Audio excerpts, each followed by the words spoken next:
سلام دوستانو، نننۍ ویډیو موږ د باره کې کوو چې یو ښځه څنګه خاوند خوښوي. که تاسو زموږ په چینل نوی دا سبسکرایب کړئ او د بیل لایکن ورسره هم دباو کړئ. دوستانو دا یو ډېر لوی بحث دی او په دې باندې زه به درته ووایم که زه پرې لس ویډیوګانې جوړه کړم نو هم ډېره کمه ده، خو دومره پورې به درته ووایم چې یو ښه کوروالا یو ښه کورودانې چې د نو هغه ښه سړی خوښوي او یو بده کورودانې بد کورواله خوښوي.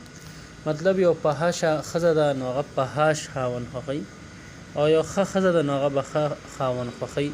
څنګه چې په قرآن کې دا ذکر دی چې الخبیثات للخبیثین والخبیثون للخبیثات والطیبات للطیبین والطیبون للطیبات، چې د ښو خاوندانو دپاره ښه ښځې دي او د ښه بدو خاوندانو دپاره بدې ښځې دي او د پاکیزو دپاره پاکې ښځې دي او د پاکو ښځو دپاره پاک خاوندان دي.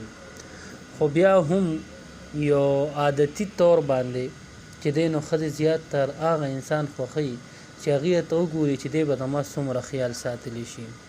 پخوا زمانې کې به د انسان د طاقت ته کتل کېدی شو، د ده به جسماني طاقت ته فزیکلي ته کتلی کېدی شو، د ده به دلرۍ او بهادري ته کتلی کېدی شو.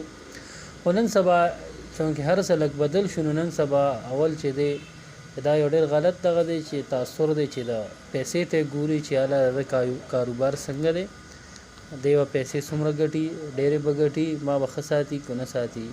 او دویم چې دی د شخصیت نه متاثره کېدو باندې نن سبا د شکل دومره اثر نه وي څومره چې د هغې د خبرو انداز او کردار د هغې ته کتل کېدی شي چې آیا دی په کومه طریقه خلکو سره میلاویږي او دی چې دی باره کردار څنګه دی او بار د تعلقات څنګه خلکو سره دی او د نوره چې کوم امیج دی هغه څنګه دی. نو اکثر دا کتلی کېدی شي. نو بس د دغه ځان خیال وساتئ چې ستاسو کردار صحیح وي، گفتار هم صحیح وي، انداز هم صحیح وي. نو صرف دا نه چې تاسو ته یو ښه جینۍ میلاویدی شي بلکې تاسو د معاشرې یو ښه سړی هم جوړېدی شئ او د الله خوښ بندګان هم جوړېدی شئ.